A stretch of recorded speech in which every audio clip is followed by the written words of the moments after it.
We are going into the next phase, and we would like to bring down to what this study has done. Before we do that, I would like to give you a brief about the person who has been leading this endeavor and who has gone through tireless documents and interviews and all kinds of scenarios to make sure we have some product that we can review and discuss today. That gentleman is called Mr. Farid Zizi. Mr. Farid Zizi, who is the director of France Aviation Civil Services, and he will be taking us through this. Mr. Farid Zizi. Mr. Farid Zizi is an administrator. I think you can have a seat there, so I can just give a short brief about you, so that we can understand that the project or the document that we have is actually meeting the and criteria that we would have opted for. Mr. Zizi is an administrator and executive director of the France Civil Aviation Services, and before joining, he was a senior advisor to the French DGSC, supporting them in terms of safety management, security, and airport safety. He was in charge of the scientific and international policy at the STAC, especially leading all transversal activities and coordinating ICAO and European activities. Among the activities, the growing importance of cybersecurity and drones led to a dedicated approach to support the French DGSC on these matters. Combining his experience in the aviation security and safety management to improve the assessment in ATM. Farid has been the president of ICAO Air Navigation Commission from 2014 to 2016, and he was nominated by France in 2010. And among his activities, he was in charge of coordinating the preparation and follow-up of the 12th Air Navigation Conference, which led to the 4th edition of the GAMP. He has been in the crisis that we are all still thinking about in aviation, and he managed the crisis during the MH370. We're still looking for those answers. So I hope that to one of these discussions you will give us the answer relating to MH370. Based on this, he was very instrumental in the implementation of the Global Aeronautical Distress Safety System. He's a graduate from the École Polytechnique in Paris and ENAC in Toulouse. I know a couple of you have been in Toulouse. I can see the DRD is giving a thumbs up, so he must be an OB. And he was also trained as a private pilot, and also holds a license as an air traffic controller, as well as ADSE. He has been the ENAC Director for Education and Research, in charge of the whole civil aviation school, managing over 1,600 students and 6,000 trainees per year. He was also involved in the CASSOA program and was the chairman of the Eurocontrol Advisory Group for ATM training after having led the ENAC development in ATM. He has been involved in the initial development of the aerospace value and was the managing safety and security for air transport in that domain. Before ENAC, he was in charge of the operational, technical, and maintenance requirements of the ATM systems for the French airports and SECs.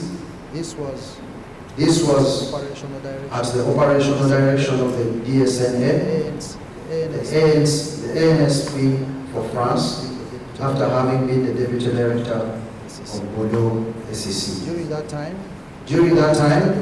he was in charge of the European activities in ATM and the French-Italian coordination plan. I could go on, until lunchtime, but this is what we have for Mr. Farid. Thank you very much. Thank you very much, and please give me a round.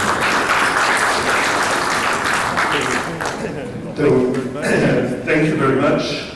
Perhaps you could presentation on. I am sincerely honored to be here. First of all, because I am half North African, also a bit African, second of all, during my time in Nigeria, I was very much involved in those safety questions, having presided to the first two amendments of the Annex 19, and also as the startup of the RSOO story. Now I am realizing that time is long, and making it happen is also long. And desperately long, I would say. I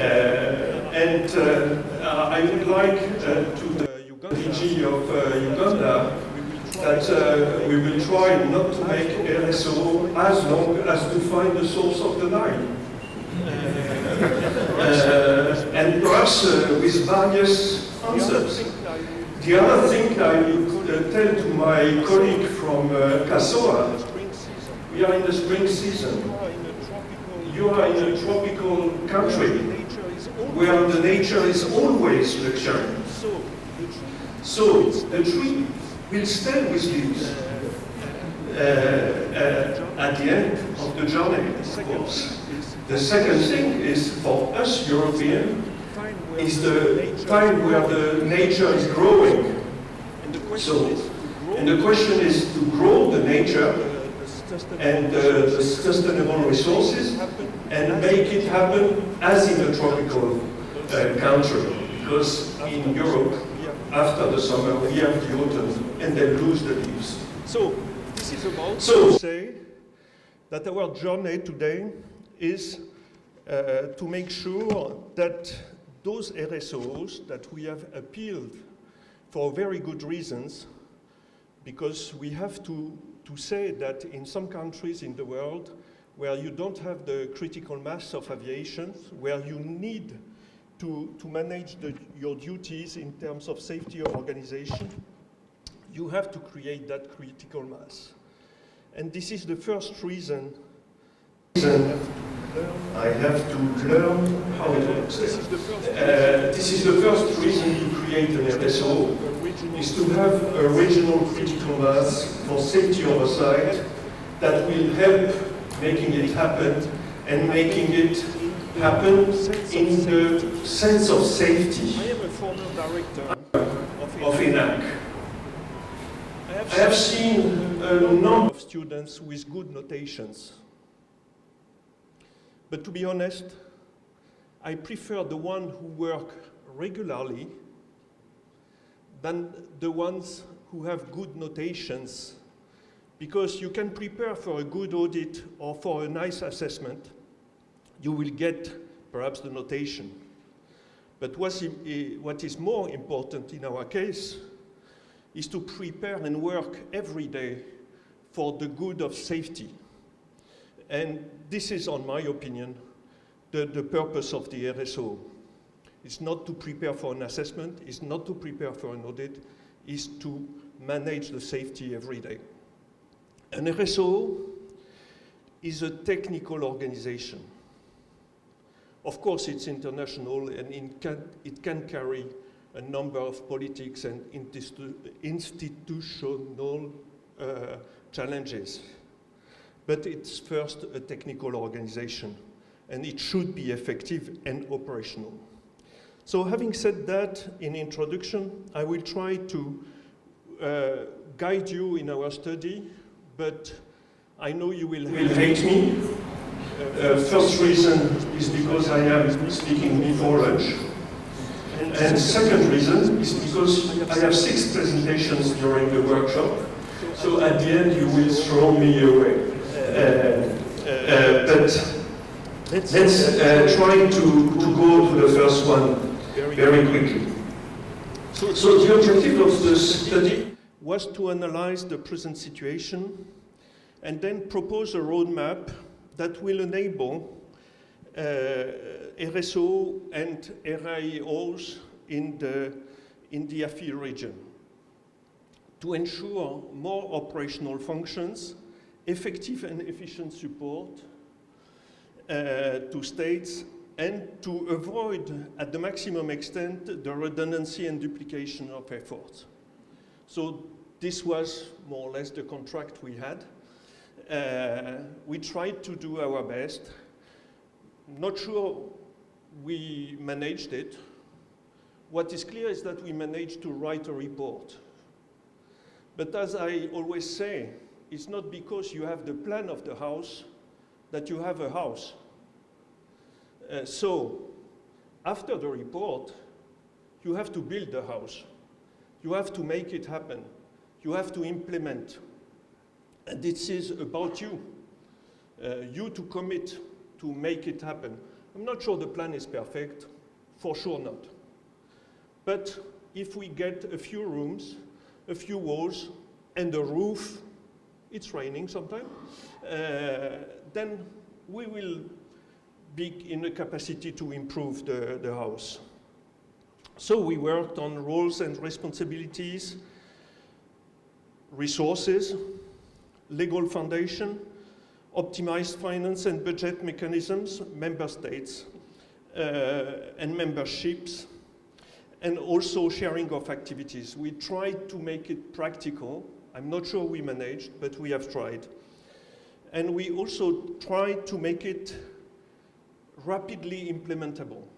So what is really important is to have visible timelines.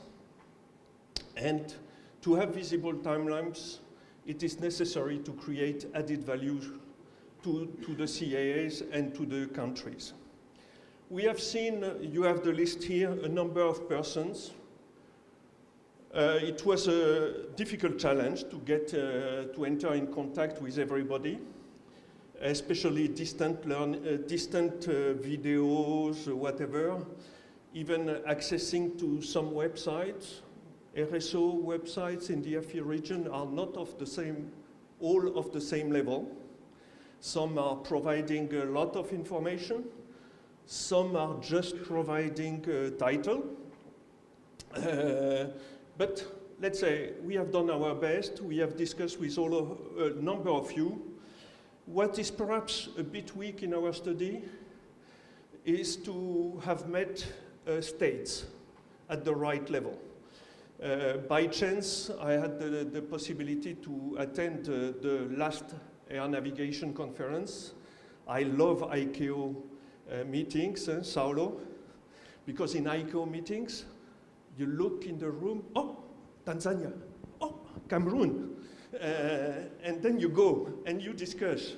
It's not always the big chief, but it's at least somebody to give you some insight, and this is very interesting. We have also discussed with a number of people, former DRD regional directors from ICAO, let's say. Barry and Mamset I knew very well, and also some of your sponsors, of course EASA, but Airbus Safety also, and the AFDB, which have some ideas about the performance of RSOs. So I will not repeat everything here. You will get you have the presentation already. What is really important is this loop, the cycle. RSO will be effective if they serve the benefit of states, if states trust them.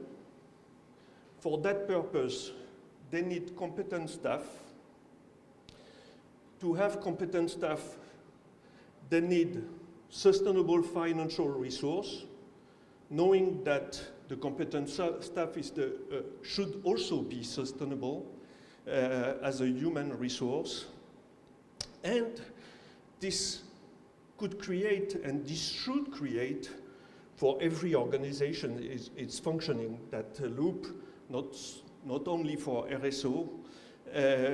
This should create what I call a positive cycle, where you have the sustainable capacity to serve, you increase the service, you improve, and this collectively. And this is more or less what is leading our study. First on constatations, one part of our contract was, okay, you have to work on duplication of membership. Okay, nice. But duplication of membership, it's a question of the states themselves, because they take a bit of whatever.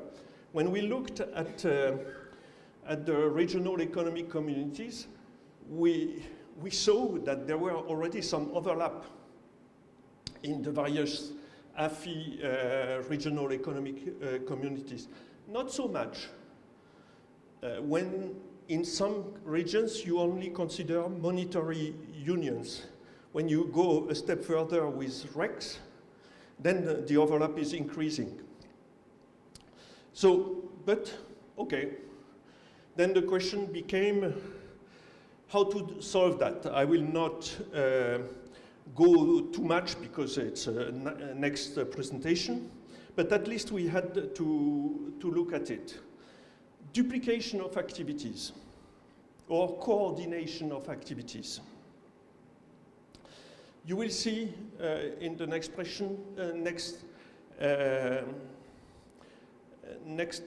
presentation, my father is Algerian. My father is going to the market. He's going to the first stand, looking, then the second one, and then the third one. Of course, asking for services, etc. I had sometimes the impression when discussing with member states that they were going to the market of safety oversight support as my father was going to the market. Take a bit of RSO support, take a bit of AFCAC support, take a bit of ICAO support. It's not the way to make organizations work sustainably, but we will discuss it. Okay, so the issues and challenges. I tried to put it in words what I just said about the market. I could say the souk in Algiers, it's the name of the market. But it's important to differentiate what I could call a service center. I call for a service on one day, then I forget, and a safety organization, a safety oversight cooperative organization that should work sustainably. It's not the same architecture. We are here to strengthen the RSOs. What I have seen in the world, not necessarily in Africa, but I would say in other regions of the world, it's perhaps also the case in Africa, is that RSO is a good notion to push your problems away. Okay, you discuss with the CAA, and then it's telling, it's solved. It's the RSO. Then you go to the RSO to say, yes, but we don't have any means and ways to solve that question. And then if the RSO is the addition of the problems and the weaknesses you have, your RSO will never work. So RSO should be a collective organization where you commit to work and solve problems together. This should be clear. For that, you need resources. You need the tree. I'm not saying a baobab.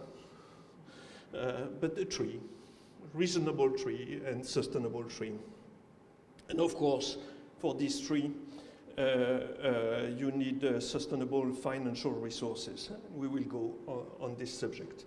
So what we have tried is to design a roadmap, which is here shaped in a very high-level picture.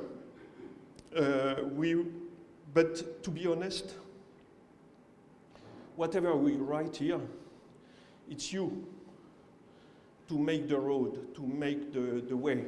It's you to commit and lead this RSOO building, the house with the plan, yes, but build the house.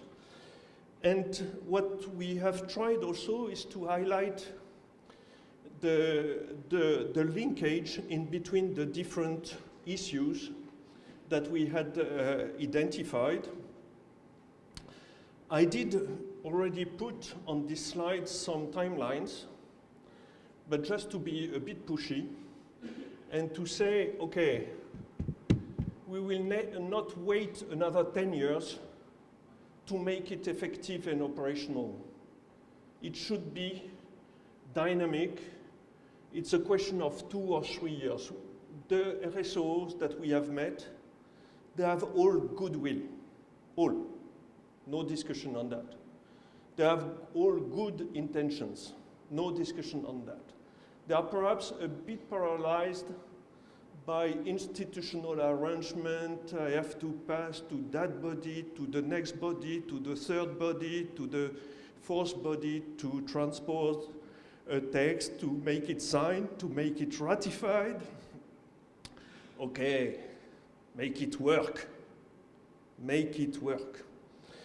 And the other thing which is important is to make it work with the satisfactions of your member states.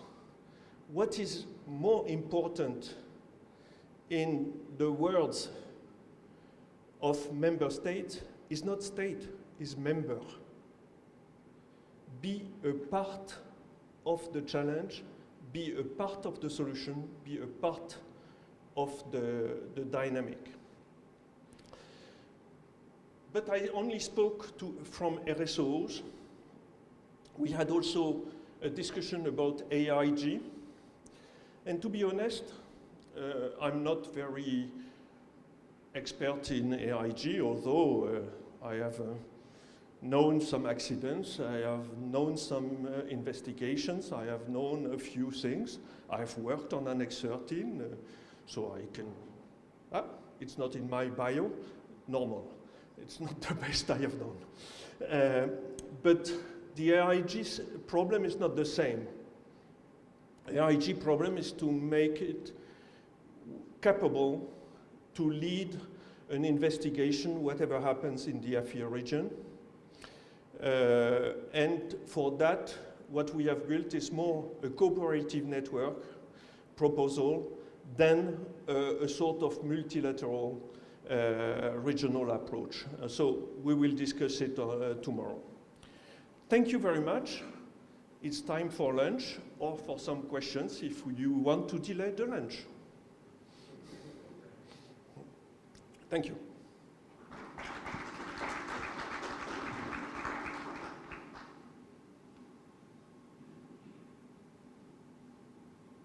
Okay, I have a question here from Gambia or from Cape Verde RIO.